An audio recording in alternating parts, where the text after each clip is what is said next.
Abra sua Bíblia em 1 Coríntios 11. Nós vamos continuar falando da Santa Ceia.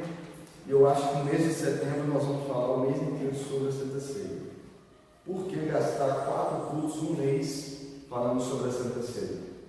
Porque eu falei disso semana passada, comecei falando disso. Não vou falar tudo novamente, mas por isso que é importante que você, se você não viu, você ir lá e acompanhar. São duas as ordenanças, alguns chamam de sacramento, que Jesus instituiu, o próprio Jesus instituiu para que os cristãos e aqueles que seguem ele praticassem. É o batismo e a Santa Ceia. Então, essas duas coisas, batismo e Santa Ceia, foi o próprio Jesus que instituiu, quem ordenou que fizéssemos. Por isso chama-se ordenança. Muitas coisas que se fazem nas igrejas é coisa da cabeça de quem começou aquela igreja, tá vendo? Inspiração é a ideia de um homem, de alguém, de um pastor, enfim. Mas essas duas coisas, Santa Ceia e batismo, não é de religião nenhuma, foi o próprio Jesus que instituiu para que os cristãos realizassem.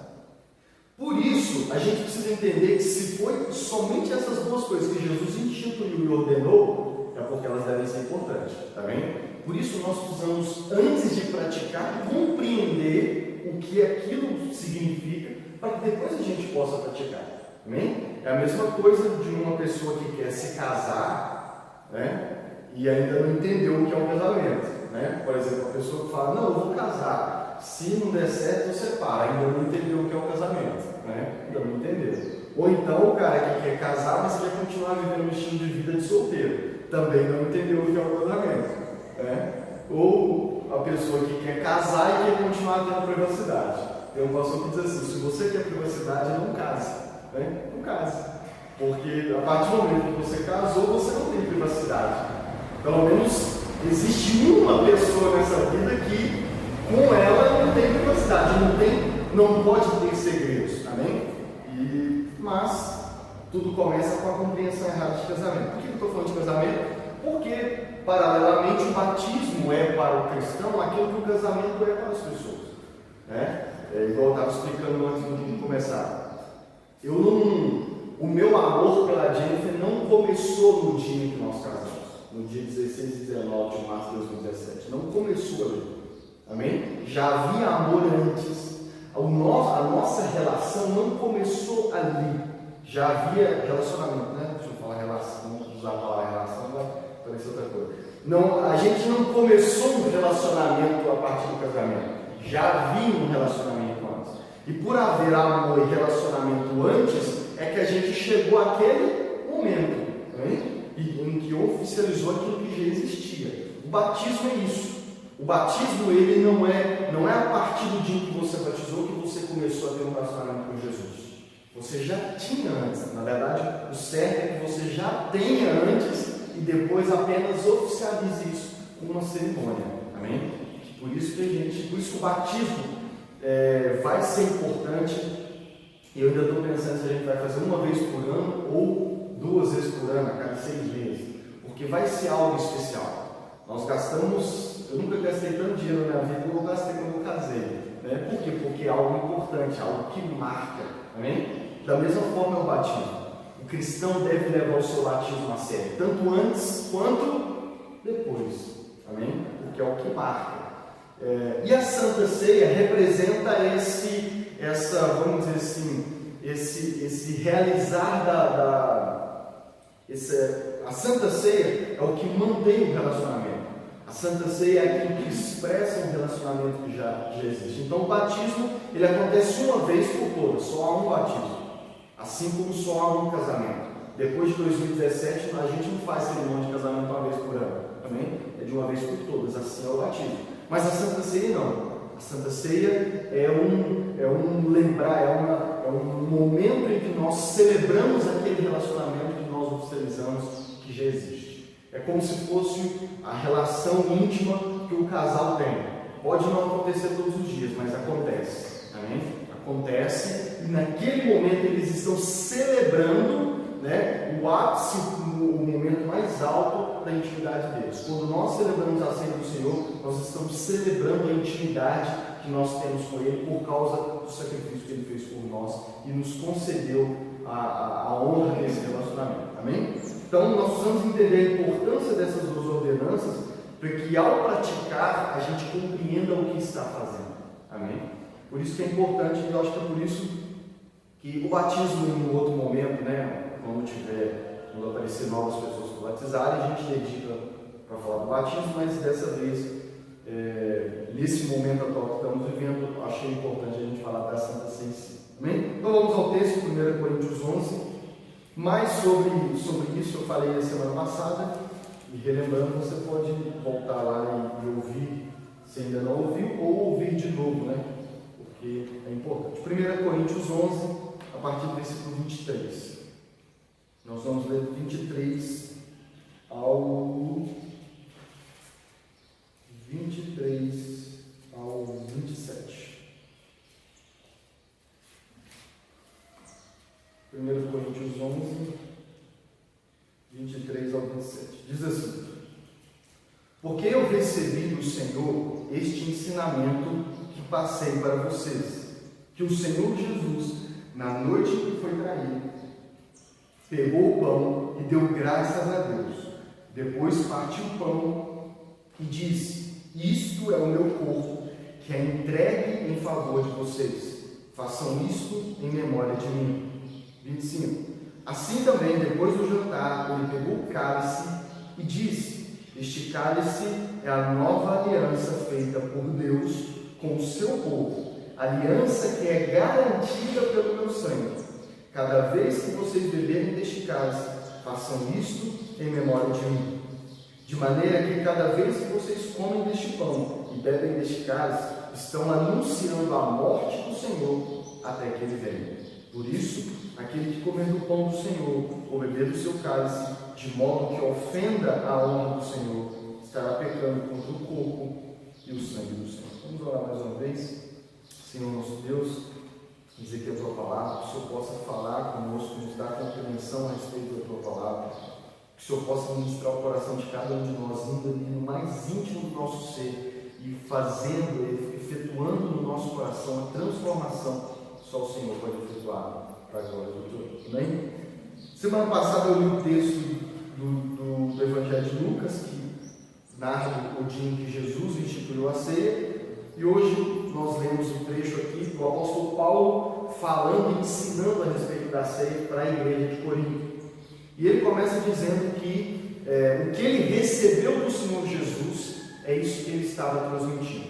Paulo, na época em que Jesus andou na terra, fez milagres e tudo mais, ele não era um seguidor de Jesus. Ele fazia parte dos fariseus religiosos, e que no livro de Atos nós vemos que, de certa forma, por um período, ele até odiou Jesus e os cristãos. Tanto que ele mesmo disse que ele não merecia ser discípulo de Jesus, porque ele perseguiu a igreja e até mesmo participou da morte e, porque não sabemos, até matou cristãos em nome da religião judaica. Porque ele acreditava que o cristianismo, os seguidores de Jesus, faziam parte de uma seita que queria ir contra a religião judaica, que era baseada no Antigo Testamento. Até que Jesus encontrou com eles. Está registrado em Atos 9. Jesus aparece para ele, faz ele cair no cavalo. Bom, a Bíblia não diz que ele caiu, né? Diz que ele estava sobre um cavalo e que Jesus brilhou forte na frente dele. Ele ficou cego por 3 dias e se converteu. Creu em Jesus como seu Senhor e Salvador, como aquele de quem todo o Antigo Testamento apontava, e imediatamente ele já passou a pregar que Jesus era o Senhor, o Salvador do mundo. E a Bíblia diz, e ele mesmo diz, que não sabemos o período, uns acreditam que é um período de 3 anos, mas uma coisa nós temos certeza: assim, após a conversão de Paulo, não foi os apóstolos que ensinou, que passou tudo para ele. Olha, senta aqui que nós vamos passar para você tudo que Jesus nos ensinou, tudo que Jesus passou para a gente. Não. O que a gente tem certeza pela Bíblia é que o próprio Jesus apareceu para Paulo e ensinou para ele, através de revelação, na verdade, todas as coisas que o apóstolo Paulo ensinava. Então, assim como os discípulos conviveram com Jesus durante 3 anos, o apóstolo Paulo, Jesus apareceu para ele em Coríntios 15 ele vai falar que por último Jesus apareceu para ele. Jesus aparece para ele e ensina para ele todas as coisas. Por isso ele começa dizendo: o que eu recebi do Senhor, é isso que eu vou ensinar. E aí ele começa dizendo: na noite em que Jesus foi traído, ele pegou o pão, deu graças a Deus, partiu o pão e disse: isto é o meu corpo que é entregue em favor de vocês. Façam isso em memória de mim. Assim também, depois de jantar, pegou o cálice e disse: este cálice é o cálice da nova aliança, feita por Deus com o seu povo. Aliança que é garantida pelo meu sangue. Cada vez que vocês beberem deste cálice, façam isso em memória de mim. Semana passada, então, eu mostrei que Jesus instituiu a Santa Ceia na semana da Páscoa, porque a Páscoa era mais de um dia, era uma semana inteira que os judeus comemoravam. E falei por que Jesus instituiu a Santa Ceia na celebração da Páscoa. E mostrei o paralelo que a própria Bíblia revela entre a Páscoa, que é a libertação do povo da escravidão do Egito, né, e a nossa salvação, a nossa libertação, para que a gente entenda por que Jesus fez questão de instituir. Na verdade, por que Jesus morreu na semana da Páscoa e também instituiu a ceia na semana da Páscoa.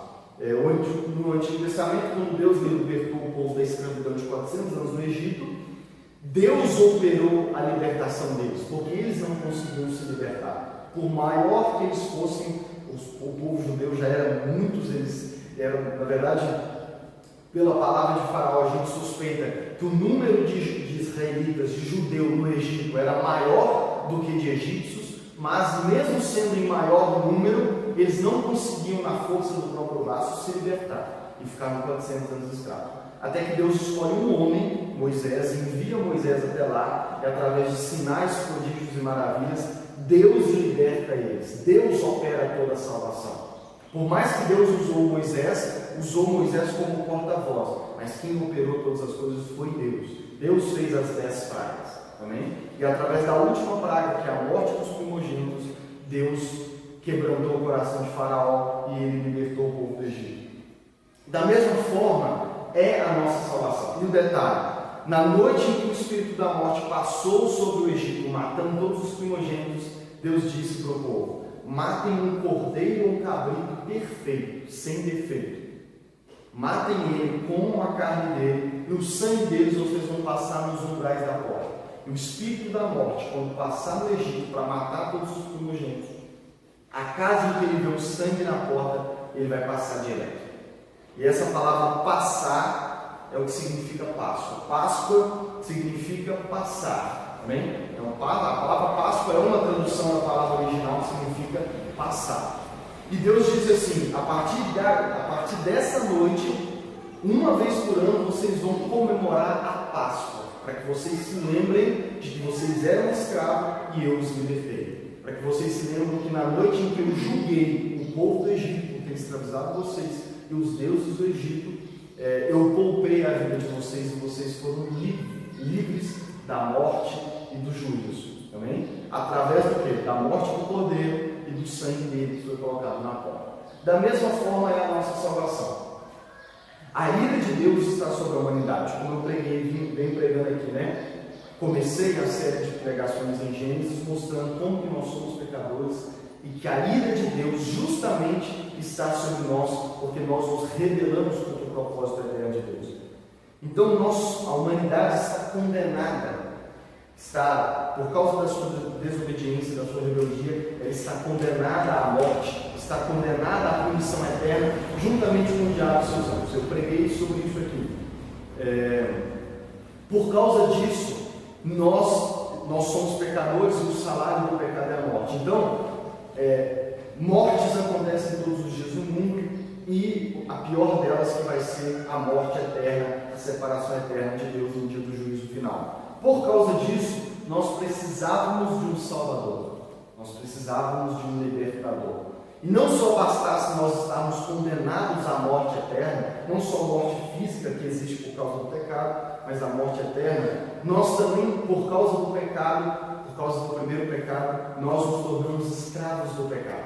Assim como o povo era escravo dos egípcios, nós, seres humanos, somos escravos do pecado. Deixa eu te dar um exemplo do nível. Essa semana, na quinta-feira lá na usina, na Gerdau, nossa empresa foi chamada para fazer a avaliação de um enxame de abelha que apareceu lá em Ouro Branco, fora de dentro da usina mesmo, mas um bairro lá que pertence ainda a Gerdau. E nós fomos chamados para ir lá porque tinha um enxame de abelha lá. Chegamos lá, estava numa árvore e as abelhas entraram por um buraquinho e estavam dentro da árvore. E tinha uma outra empresa que estava podando várias árvores para eliminar o risco delas caírem em cima da fiação do bairro lá, como já aconteceu. Então nós fomos chamados porque não tinha como derrubar árvores sem tirar a abelha, porque corria o risco da abelha ir lá e picar os trabalhadores. Nós fomos chamados lá. Só que nós iríamos para matar essas abelhas, porque não tinha como remover elas e levar para o outro lado, nós precisávamos de um equipamento que estava aqui no escritório, aqui em Lafayette, isso na quinta. Então nós marcamos para a sexta de manhã. E aí a técnica de segurança que estava lá falou assim, mas aí nós não vamos sinalizar, nós vamos marcar aqui que tem risco de picar de abelha? E nós lá temos uma plaquinha, que é de PVC, com a seguinte escrita, afaste-se, risco de picada de abelha. É um adesivo, com as letras em adesivo, pegou uma placa PVC, desse tamanho mais ou menos, colocou essa frase, porque quando a gente vai remover o enxame de abelha, a gente temos 3 placas, a gente põe ela nos pontos assim, para sinalizar para as pessoas que tem um risco ali. Eu peguei e falei assim, olha, nós temos essa placa aqui, vamos deixar pendurado na árvore, né? Que a gente não precisa isolar o local, mas deixa que quem passar vai ver e vai se afastar. Aí até que a segurança falou, não, perfeito. Aí eu virei e disse assim, até porque ninguém vai querer roubar uma placa, né, de plástico já suja, de trabalhado, escrito afaste-se risco de picar de abelha. Ninguém vai querer roubar uma placa dessa. Fui lá e coloquei na madeira. E tinha um rapaz que até falou assim, não movida das pessoas não. Chego lá na sexta-feira. A hora que eu paro o carro do lado, que eu olho para a árvore, cadê a placa? Cadê a placa? Na hora que eu cheguei no lugar, ela estava no meio do mato assim, quebrada no meio, rachada no meio. Quebrada. E aí o pessoal falou assim, ontem, a hora que vocês saíram daqui de manhã, a gente foi ali para cima, mais ou menos meia hora depois, quando a gente voltou, a placa já não estava ali. E a gente saiu até perguntando às pessoas. Então quem pegou, quebrou ela, veio e jogou aqui depois, porque viu a gente perguntando. E eu falei para eles assim, gente, a gente não pode mais duvidar da depravação total do coração bom. Falei para eles assim, cara, eu te falei que não era preciso duvidar das pessoas. Por que eu estou usando esse exemplo nessa pequena história? Porque ilustra muito bem o nosso estado de escravidão do pecado. Nós somos tão escravos do pecado que a gente não consegue ficar sem pecado. Algo simples que é ver uma placa numa árvore, a placa que não ia acrescentar nada na sua vida, você não ia conseguir vender por 10 centavos aquela placa, e apareceu um ser humano que pegou a placa, não só construiu com ela, meia hora depois a gente colocar no lugar, como depois quebrou ela e julgou ela quebrada. Uma coisa simples, uma coisa boa, mas que assim, o que dá na cabeça do ser humano? É o pecado dentro dele, que não consegue deixar de fazer algo errado. Nós somos assim. Você já deve ter parado para refletir sobre a sua vida e pensado assim, gente, eu tento seguir as coisas certinho, não consigo? Porque esse é um estado natural do nosso coração. Nós somos naturalmente pecadores. Pecado não é só o que a gente faz, pecado é quase o que a gente é. A nossa natureza, desde o primeiro pecado no Jardim do Éden, a nossa natureza é pecaminosa. Tem um versículo em Jeremias que Deus diz assim, é mais fácil o leopardo mudar de cor do que vocês deixarem de fazer o que é errado. Gênesis 6, eu ia pregar em Gênesis 6 e parei para falar sobre a Santa Ceia. Mas Gênesis 6, lá no início, diz que Deus olhou para o ser humano e viu que todos os pensamentos e desejos do coração do homem sempre eram para o errado. Por isso ele decidiu mandar o dilúvio sobre a terra. Mas depois eu prego sobre isso. Mas a Bíblia inteira mostra a pecaminosidade do nosso coração. Isso tudo para dizer de forma simples, nós somos escravos do pecado. Assim como o povo de Israel era escravo do Egito, nós somos escravos do pecado. E o detalhe, Assim como o povo de Israel não conseguia se libertar da escravidão pela força do próprio braço, nós, pela força do nosso próprio braço, não conseguimos vencer a luta contra o pecado. É por isso que a religião não pode nos ajudar. Porque a única coisa que a religião faz é dizer, faz isso, não faz isso. Para de fazer isso. Faz isso. E às vezes a gente até tenta. A gente tenta ser um bom religioso, mas só para descobrir que a gente não consegue. A gente tenta deixar de pensar uma coisa errada a respeito de uma pessoa, a gente não consegue. Tem pessoas que tentam parar de mentir e não conseguem. Tem pessoas que tentam parar de ver uma placa numa árvore e não pegar, e ela não consegue. Está dando para você entender? Nós somos escravos do pecado. Amém? Por isso nós precisamos de um libertador. Nós precisamos de um Salvador. E quem é esse Salvador? Jesus. Por isso nós precisamos dele. E se no passado, se lá no Egito Deus enviou Moisés para libertar através de libertar o povo, aquele que nos liberta e nos salva não era Moisés. Porque Moisés também era um pecador e era falho. Mas o nosso libertador, o nosso Salvador era perfeito. Ele era perfeito, ele não teve. E aqui nós vamos entrar do porquê que Jesus teve que dar o seu corpo e o seu sangue. Para operar a nossa salvação e a nossa libertação, Jesus teve que entregar o seu corpo e o seu sangue em favor, em nosso favor. E aqui nós vamos entrar na importância aqui do corpo e do sangue. O que ele estava querendo dizer aqui? Lembra que Deus disse lá no Egito que o cordeiro ou o cabrito que fosse sacrificado e que eles iriam comer e que iriam passar o sangue na porta não podia ter defeito? Por quê? Porque para ser um sacrifício agradável a Deus, o animal não podia ter defeito. Ele tinha que ser um animal perfeito. Para que fosse sacrificado e o sangue dele protegesse eles. Da mesma forma, não teria como um ser humano pecador morrer para salvar outro ser humano pecador. Para que o sacrifício pelos nossos pecados fosse aceito por Deus, era preciso ser oferecido um ser humano perfeito. E esse é o problema. Não existe ser humano perfeito. A Bíblia inteira diz que não há um sequer. Não existe um ser humano perfeito. Nem o mais religioso é perfeito, porque ele pode praticar a sua religião com orgulho próprio, para se tornar melhor do que os outros. Lembra que Jesus dizia isso para os fariseus? Vocês são hipócritas. Vocês querem orar na frente de todo mundo para se parecerem melhores. Então, até mesmo a gente, quando é religioso, a gente está sendo pecador. Porque às vezes a gente exerce a nossa religião querendo ser melhor do que as outras pessoas. A gente acha porque a gente consegue acordar no domingo 6, 7 horas da manhã e está no culto às 8 da manhã, talvez a gente é melhor do que aquele que vai acordar 11 horas da manhã e vai perder até o meu esporte, né? Às vezes a gente comete esses pecados, é da nossa natureza, amém? Então até mesmo quando nós somos muito religiosos, a gente se sente melhor do que as outras pessoas, então está contaminado com o pecado. Então nós precisávamos de um cordeiro perfeito, nós precisávamos de um sacrifício perfeito, e Jesus fez esse sacrifício.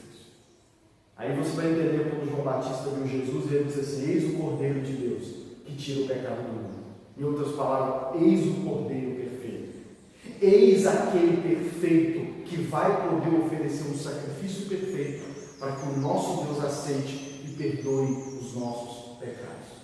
Porque para que a gente pudesse receber a vida eterna, primeiro nós precisávamos receber o perdão dos nossos pecados. E foi por isso que Jesus entregou o seu corpo. Vamos lá para Isaías 53. Nós vamos entender melhor. Isaías 53, Antigo Testamento. Isaías é um dos livros maiores do Antigo Testamento, então se você der uma folheada aí, você acha Isaías 53. Isaías 53, nós vamos entender o que Jesus fez ao entregar o seu corpo. Lembrando que quando eu digo entregar o seu corpo, se refere a ele ter sido morto, amém? Ele ter se entregado para morrer, sofrer na mão dos romanos, ser crucificado e morto, amém? Isso é o entregar do corpo. Quando diz na Bíblia Jesus entregou o seu corpo, está falando da morte dele, amém? Olha o que Isaías diz. Isaías é um texto do Antigo Testamento, mas que é o que nós chamamos de texto messiânico, de passagem messiânica. É um texto que, embora esteja no Antigo Testamento, ele já fala a respeito do Messias. Messias significa o ungido, o Salvador. Amém? A palavra Cristo, de Jesus Cristo, Cristo é o mesmo que Messias, o mesmo que ungido, podemos dizer que é sinônimo de Salvador. Amém? Então, quando nós falamos Jesus Cristo, estamos falando de Jesus, o nosso Salvador. Então, esse texto de Isaías é um texto que aponta para Jesus, que se refere a Jesus, embora foi escrito muito antes de Jesus vir à terra. Olha o que diz, versículo 1. Vamos ler o capítulo todo. O povo diz: quem poderia crer naquilo que acabamos de ouvir? Quem diria que o Senhor estava agindo? Pois o Senhor quis que o seu servo aparecesse como uma plantinha que brota e vai crescendo em terra seca. Ele não era bonito nem simpático, nem tinha nenhuma beleza que chamasse a nossa atenção ou que nos agradasse. Abre parênteses aqui. Por isso que esses retratos de Jesus loiro do olho azul não é exatamente isso correto, não. Tá vendo? Porque a Bíblia diz que Jesus não era belo daquele jeito. Fecha parênteses, vamos continuar em inglês aqui. Ele foi rejeitado e desprezado por todos. Ele suportou dores e sofrimentos sem fim. Era como alguém que não queremos ver. Nós nem mesmo olhávamos para ele e o desprezávamos. No entanto, era o nosso sofrimento que ele estava carregando. Era a nossa dor que ele estava suportando. E nós pensávamos que era por causa das nossas próprias culpas que Deus o estava castigando, que Deus o estava maltratando e ferindo. Na verdade, por causa das suas próprias. Porém, ele estava sofrendo por causa dos nossos pecados. Estava sendo castigado por causa das nossas maldades. Nós somos curados pelo castigo que ele sofreu. Nós somos sarados pelos sofrimentos que ele recebeu. Todos nós, olha aí, todos nós éramos como ovelhas que se haviam perdido. Cada um de nós seguia o seu próprio caminho. Mas o Senhor castigou o seu servo, fez com que ele sofresse o castigo que nós merecíamos. Ele foi maltratado, mas aguentou tudo humildemente. E não disse uma só palavra. Ficou calado como um cordeiro que vai ser morto, como uma ovelha quando corta na sua lã. Foi preso, condenado e levado para ser morto. E ninguém se importou com o que ia acontecer com ele. Ele foi expulso do mundo dos vivos. Foi morto por causa dos pecados do nosso povo. Foi sepultado ao lado de criminosos. Foi enterrado com os ricos. Uma referência ao túmulo de José de Arimateia, que era rico e cedeu para que Jesus fosse enterrado. Embora nunca tivesse cometido crime nenhum, nem tivesse dito uma só mentira, o Senhor diz: eu quis maltratá-lo, quis fazê-lo sofrer. Ele ofereceu a sua vida como sacrifício para tirar pecados, e por isso terá uma vida longa e verá os seus descendentes. Ele fará com que o meu plano dê certo. Depois de tanto sofrimento, ele será feliz por causa da sua dedicação. Ele ficará completamente satisfeito. O meu servo não tem pecado, mas ele sofrerá o castigo que muitos merecem, e assim os pecados deles serão perdoados. Por isso, eu lhes darei um lugar de honra. Ele receberá a sua recompensa junto com os grandes e os poderosos, pois ele deu a sua própria vida e foi tratado como se fosse um criminoso. Ele levou a culpa dos pecados de muitos e orou pedindo que eles fossem perdoados. O que Jesus disse na cruz? Pai, perdoa-os, porque eles não sabem o que fazem. Isaías 53 é lindo, porque trata do significado do que aconteceu na cruz. Se você ainda não assistiu Paixão de Cristo, assista o filme Paixão de Cristo, porque vai dar imagem para aquilo que nós estamos lendo aqui. Ele diz: Pois o seu servo, vou resumir, aqui várias vezes disse que quem é que merecia ser castigado, a morte e pagar o castigo? Quem é que merecia? Nós. Nós merecíamos. Não só merecíamos, como tínhamos que ser condenados, porque nós somos culpados. Ele, entenda como que aqui, Isaías 53, está fazendo um paralelo entre Jesus e nós, a humanidade. Nós éramos culpados, ele era inocente. Nós merecíamos ser condenados, ele não merecia.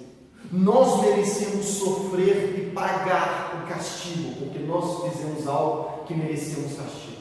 Mas ele nada fez, ele era inocente. Isaías 53 mostra esse paralelo entre nós, seres humanos pecadores, e aquele cordeiro perfeito, sem defeito, que não merecia nada, que nunca pecou. Na verdade, eu gosto do que diz, ele nunca contou uma só mentira. Por que é importante falar da mentira para revelar a perfeição de Jesus? Porque estudos comprovam, pesquisas comprovam que para 91% dos seres humanos mentir é algo normal na vida. E talvez a mentira é o pecado mais comum que existe. Nós mentimos por coisa boa. Amém? Nós mentimos por coisa boa. Às vezes não tem necessidade da gente mentir e nós somos viciados em mentira. Às vezes é só dizer, eu perdi hora, não deu tempo, eu não consegui fazer, eu esqueci. Mas nós temos que inventar uma mentira.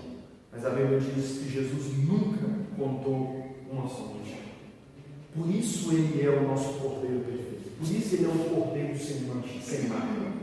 E o que nós temos que entender é que, com exceção dele, não existe nenhum ser humano perfeito. Nem o apóstolo Paulo foi perfeito, nem Pedro, nem Tiago, nem João. Ninguém, nem Maria, que deu à luz a Jesus, era perfeita. Se você pegar lá nos evangelhos, a canção que ela cantou após o anjo revelar o que Deus queria fazer através dela, ela mesma disse. Na verdade, lembra da saudação do anjo? Salve a agraciada. Graça é favor não merecido. Nem mesmo Maria era perfeita, sem mancha, sem mácula. Amém? Somente um era e é perfeito. Quem é ele? Jesus. Por isso, somente ele poderia se oferecer como sacrifício em nosso favor. Somente ele poderia se oferecer a sua vida perfeita para perdoar os nossos pecados. E é isso que ele fez há 2000 anos atrás. Aquela vida perfeita, o detalhe, ele não só era perfeito porque era Deus, mas os 33 anos de vida que ele viveu nessa terra, desde o seu nascimento até a sua morte, foi uma vida perfeita. Foi uma vida perfeita. E olha o detalhe, e ele não viveu uma vida perfeita porque não foi tentado pelo diabo. Lembra de Mateus 4? Jesus foi tentado pelo próprio diabo. Muitas das vezes nós, seres humanos, o que nos tenta não é nem o diabo, é os demônios dele lá, os agentes dele lá. Às vezes ele manda, vou falar aqui de uma forma figurada, né? O diabo mais fraco, aquele que está ainda começando a sua carreira de demônio. Vai lá e tenta aquele miserável ali. Ele vem lá e consegue fazer a gente pecar. Mas quem tentou Jesus foi o próprio Satanás. E olha para a gente entender a diferença. O mesmo diabo tentou Adão e Eva no paraíso. E Adão e Eva caíram, não resistiram à tentação. Milhares de anos depois, o diabo tentou Jesus no deserto, estando Jesus há 40 dias sem comer nada, já chegando ao ponto de estar com fome. Mas Jesus o quê? Resistiu ao diabo, porque ele era perfeito. É por isso que após 33 anos, ele foi para a cruz. E detalhe, em João 10 ele diz assim: ninguém tira a minha vida, eu a dou. Lembra quando Jesus, eu gosto desse texto, quando Jesus, Pilatos vira e diz assim: você sabe que eu tenho poder. Pilatos querendo conversar com Jesus, e a Bíblia diz que Jesus ficava calado. Pilatos vira e diz assim: você sabe que eu tenho poder para te tirar daqui, né? Aí Jesus abre a boca e diz assim: o poder que você tem é o meu Pai que te deu. Você não teria se o meu Pai não tivesse dado. E você acha que se eu não pedisse o Pai, ele não enviaria miríades de anjos, ou seja, milhares de anjos, e acabaria nessa bagunça aqui agora? Mas aí ele diz assim: mas como se cumpriria as Escrituras? O que significa isso? é que a maneira como Deus queria fazer, a maneira como Deus queria salvar os pecadores, não era enviando anjos na terra, era entregando o seu próprio Filho na cruz. Aqui, Isaías 53, eu não sei se você reparou, e eu te aconselho a ler durante a semana, reparando cada palavra. Deus quis moê-lo. Deus quis que ele sofresse. Percebeu isso? Dizendo que é Deus quem quis. Por quê? E no final diz assim, Deus dizendo, ele vai fazer com que o meu plano dê certo. Versículo 10. Ele fará com que o meu plano dê certo. Por quê? Porque o propósito de Deus, o plano de Deus desde o início, era salvar os pecadores rebeldes através do sacrifício do seu Filho. Tudo o que aconteceu e do jeito que aconteceu porque foi o plano de Deus. E Jesus sabia disso. Por isso ele disse, se eu quisesse, meu Pai mandaria acabar com isso aqui agora. Mas as coisas acontecerem do jeito que vão acontecer, é a vontade do meu Pai. Por isso no Getsemane Jesus orou, Pai, se possível, faça de mim esse caso. Todavia não seja feita a minha, mas a tua vontade. Na hora de morrer, Jesus disse, é para isso que eu vim. Quando Jesus começou a falar que ele ia morrer, e Pedro virou e falou assim, jamais, de maneira nenhuma isso vai morrer. O que Jesus falou? Para trás de mim, Satanás. Você não está pensando como Deus, você está pensando como ser humano. Jesus disse, é necessário que eu morra e ressuscite ao terceiro dia. Por quê? Porque era necessário um sacrifício perfeito a nosso favor. Para que nós fôssemos perdoados dos nossos pecados. Jesus precisava entregar a sua vida. E para que nós fôssemos perdoados do nosso pecado, da nossa rebeldia, e também porque a morte de Jesus na cruz também nos libertou da escravidão do pecado. Quando eu e você cremos em Jesus, cremos que o que ele fez por mim e por você, quando nós compreendemos tudo isso, nós depositamos nele, nesse plano de salvação, a nossa fé, esperança e amor, como ele sendo o nosso único Senhor e Salvador, a Bíblia diz que o Espírito Santo opera em nós um novo nascimento, e ele quebra a nossa escravidão do pecado. E aqui há algo importante a se dizer. O cristão, nessa vida, aquele que crê em Jesus, não vai ser perfeito ainda.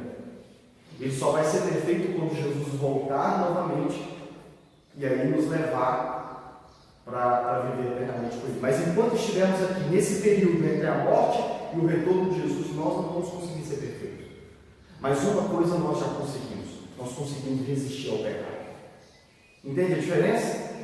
Antes de crer em Jesus e depositar nele a nossa salvação, e antes que ele opere em nós o novo nascimento, nós somos escravos do pecado, que ainda que a gente tente, a gente não consegue resistir. Assim é todos aqueles que não creem em Jesus. Eles podem tentar, através da religião, ficar livre do pecado, se libertar do pecado, mas não conseguem. É aquela pessoa que diz assim, é a última vez que eu fiz isso, eu prometo, juro pelo meu pai e a minha mãe, pode um raio cair do céu e matar meu pai e minha mãe. Deus age com misericórdia e não manda um raio, né? Mas no outro dia ela está fazendo de novo. Né? É como aquela música que diz, eu já fiz uma promessa e Deus vai me ajudar. Só vou beber mais hoje, amanhã eu vou parar. E está falando isso todo dia, né? Todo dia volta lá. Né? Nós somos assim. Agora, quando nós depositamos a nossa fé, esperança e amor e confiança em Jesus e cremos no sacrifício dele por nós, reconhecendo que nós somos pecadores e precisamos dele, o Espírito Santo opera o novo nascimento no nosso coração. E aquela escravidão do pecado, ela é quebrada. E nós agora, pelo poder do Espírito Santo e pelo poder do Evangelho que opera em nós, nós conseguimos resistir ao pecado. E essa é a diferença do cristão. A diferença do cristão para as demais pessoas não é que ele é perfeito. Amém? A diferença é que ele já consegue, pelo poder do Espírito Santo e pelo poder do Evangelho, resistir às tentações. Amém? Nós conseguimos resistir às tentações. Pecados que nós não conseguimos ficar livres e dizer não para eles antigamente, hoje nós já conseguimos. Amém? Hoje nós já conseguimos. Por quê? Porque o Espírito Santo opera em nós. Ele nos dá força para resistir ao pecado. E até mesmo porque agora nós vemos o quão Jesus é mais maravilhoso do que o pecado. Nós olhamos para Jesus e vemos que ele é mais belo do que os pecados que tem por ele. E é por isso que nós dizemos não para o pecado, porque encontramos nele a nossa realização maior. O Salmo 5 que nós lemos, o salmista diz que aqueles que buscam a Deus encontram nele a felicidade. O que nos dá força hoje para resistir ao pecado e à tentação? É que nós encontramos em Jesus o nosso maior prazer. Amém? O nosso maior prazer. Então, Jesus precisava morrer para perdoar-nos os nossos pecados. Jesus precisava morrer e se entregar para quebrar o poder do pecado e da morte sobre a nossa vida. Esse é outro detalhe, a morte. As pessoas têm medo da morte. Um dos motivos é porque elas sabem que após a morte vem o juízo. Vem o juízo. E como elas sabem que são pecadoras rebeldes, no fundo, ainda que elas não dizem isso em palavras, elas sabem que o que espera elas é a condenação. Por isso, esse é um dos motivos pelo qual as pessoas têm medo da morte. Mas deixa eu te dizer, aqueles que creem em Jesus não precisam mais ter medo da morte. Porque, como disse a canção, morrer para nós é lucro. Na verdade, foi Paulo quem disse, né? E o João só colocou isso numa música. Uma das canções que nós cantamos, a segunda morrer é o conhecer. É lucro, então. Por quê? Nós não precisamos ter medo da morte. Porque se eu morrer hoje, a partir do momento em que eu fechar os meus olhos nesse mundo, eu abro os meus olhos para ver o meu Salvador face a face. Ou quando ele voltar, eu não preciso ter medo da condenação. Por quê? Porque ele já pagou o preço por mim. O castigo que eu merecia, a morte que eu tinha que morrer para pagar pelos meus pecados, ou porque eu era pecador, ele já pagou por mim há 2000 anos atrás. Por isso eu não preciso mais ter medo nem de morrer aqui nessa vida, nem de quando ele voltar. Eu não tenho medo do juízo final. Por quê? Porque naquele dia eu vou ser absolvido. Por que eu vou ser absolvido? Porque eu sou santo? Porque eu sou perfeito? Porque eu sou pastor? Porque Jesus pagou o preço por mim na cruz há 2000 anos atrás. Amém? Há 2000 anos atrás. E é nele que eu depositamos esperança. Então, o corpo de Jesus foi entregue por causa disso. E é isso que nós celebramos quando nós pegamos o pão. Quando nós pegamos o pão na Santa Ceia e damos graças a Deus pelo pão, é isso que nós estamos celebrando. Quando nós pegamos esse pão, é a maneira que Jesus nos deu para lembrarmos de tudo isso que eu falei até aqui. Por isso, qual é a maneira certa de participar da Santa Ceia? O que nós devemos fazer ao levantar o pão e celebrar a ceia? Nós precisamos lembrar de tudo isso. Em primeiro lugar, nós somos pecadores rebeldes. Nós nos rebelamos contra Deus. E merecemos a morte, merecemos o castigo. Nós estamos perdidos sem Jesus. E no detalhe, não importa se eu venho no culto domingo a domingo, ou toda semana, não importa se eu leio a Bíblia, se eu jejuo, não é nada disso que me torna santo diante de Deus. Não é nada disso que me livra da condenação do inferno. Não é essas coisas que eu faço que perdoam os meus pecados. O que perdoa os meus pecados é o quê? É o sacrifício que Jesus ofereceu há 2000 anos atrás. E ao levantar o pão e comer do pão, é isso que nós temos que trazer à memória. Lembra o que Jesus disse? Todas as vezes que vocês comerem desse pão, façam isso em memória de mim. Lembrem-se de mim, lembrem-se daquilo que eu fiz por vocês. Por isso que se você de fato é cristão, se você de fato crê em Jesus como seu único Senhor e Salvador, se você de fato crê que Ele morreu por você, você pode participar da Santa Ceia. Mas se você ainda não crê, então você não faz sentido participar da Santa Ceia. Por isso que aqui na Cristo da Cidade, só vai participar da ceia, nós vamos falar disso de forma bem delicada para as pessoas não compreenderem errado, somente aqueles que já creem em Jesus. Somente aqueles que já oficializaram o amor que eles têm por Jesus através do batismo. E por isso estão aptos para participar. Porque tem pessoas que já ouviram tudo isso que eu estou pregando para vocês e muito mais, e ainda não depositou sua fé em Jesus. Ainda não confia em Jesus como seu Salvador. Então não faz sentido participar da Santa Ceia. Faz? Faz sentido. Não faz sentido eu participar de uma cerimônia de, vamos dizer assim, um ritual, vamos usar essa palavra, que celebra tudo isso que o Evangelho é, sem eu antes crer no Evangelho. A mesma coisa de eu dizer assim, Jennifer, eu não te amo, não quero viver o resto da minha vida com você, mas vamos fazer um casamento bonito lá no Talismã? Faz sentido? Não. Eu só fiz a cerimônia porque eu já senti isso por ela. Por isso que para celebrar a ceia é preciso já ter compreendido o Evangelho, é preciso já ter crido no Evangelho, já ter demonstrado isso de várias maneiras, é principal através do batismo, e então a pessoa está apta para participar da ceia. Porque quando nós comemos desse pão, nós estamos lembrando de tudo isso, e é a principal maneira pela qual nós agradecemos a Jesus, pela maravilhosa salvação que Ele nos concedeu. É uma das principais maneiras que nós podemos dizer grande, não há Deus como o nosso Deus. Amém? Então, esse é o corpo. Por isso Jesus disse, esse é o corpo que é dado por vós, comer dele. Por isso que na noite da Santa Ceia, Jesus não estava com a multidão, Ele estava com os seus discípulos, aqueles que criam nele. Amém? Então, este é o corpo que é dado por vós. A semana que vem eu vou falar do sangue da aliança. Amém? Como que é importante o sangue da aliança? A aliança fala para o relacionamento, mas eu falo disso semana que vem. Então hoje nós celebramos, embora nós também vamos tomar o cálice hoje, mas é isso que eu quero que você tenha em mente todas as vezes que nós participarmos da ceia aqui. Toda essa boa notícia do Evangelho, de como Deus em Cristo Jesus nos reconciliou consigo mesmo, de como Deus em Cristo Jesus pagou o preço pelos nossos pecados, de como Deus, através da vida, morte e ressurreição de Jesus, livrou-nos da escravidão do pecado, de como Deus em Cristo Jesus nos tornou justos diante dele. Amém? Porque qual é a diferença do cristão? O cristão não é perfeito e ele não vai ser salvo porque ele é um bom religioso. Você não vai ser salvo porque você está aqui domingo. Você não vai ser salvo porque talvez você está lendo a Bíblia, porque talvez você jejua.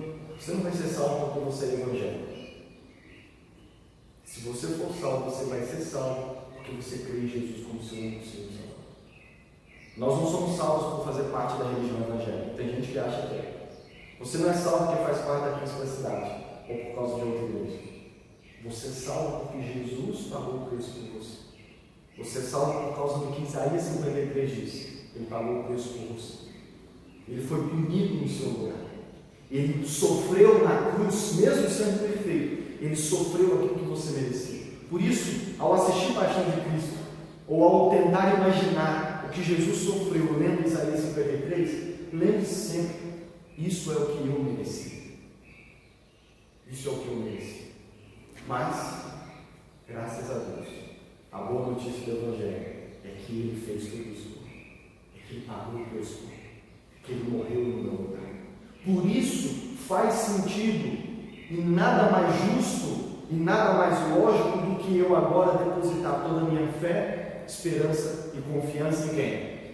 Nele. Somente nele. Somente nele. Eu estou aqui pregando para vocês. Sou pastor da igreja. Mas não sou eu que salvo vocês. Eu não sou a principal referência para vocês. O Salvador é quem? Jesus Cristo. Você não vai ser salvo porque faz parte da minha igreja.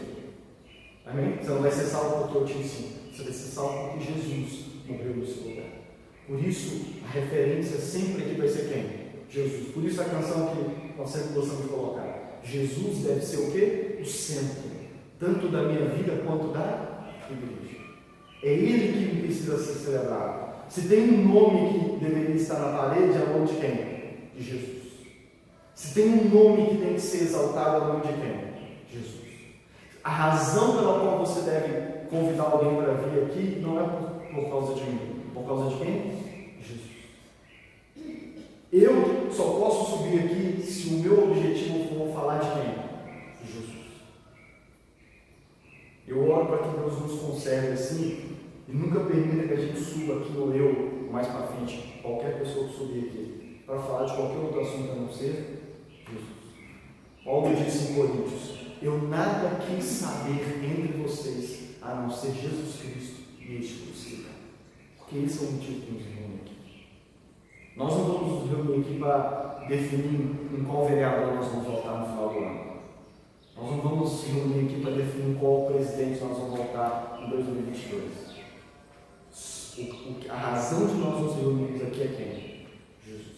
Celebrar, lembrar e cantar louvores que exaltem aquilo que Ele fez por nós. Da porta para lá já vamos falar de qualquer coisa, de futebol, de tudo. Mas aqui é celebrar, é lembrar, é falar, é anunciar, é proclamar aquilo que Ele fez por nós. Os louvores aqui, você vai ver, não vai ter uma música que vai falar do como você é importante. Porque você não é importante. Ele é importante. Consegue entender isso? Ele é importante. Por isso que nós vamos ser seletos até mesmo com os louvores, porque queremos e vamos ter louvores que sempre engrandeçam a Ele e não a nós mesmos. Amém? Porque ai de nós se não fosse. Então fique de pé, vamos celebrar aquilo que Ele fez por nós.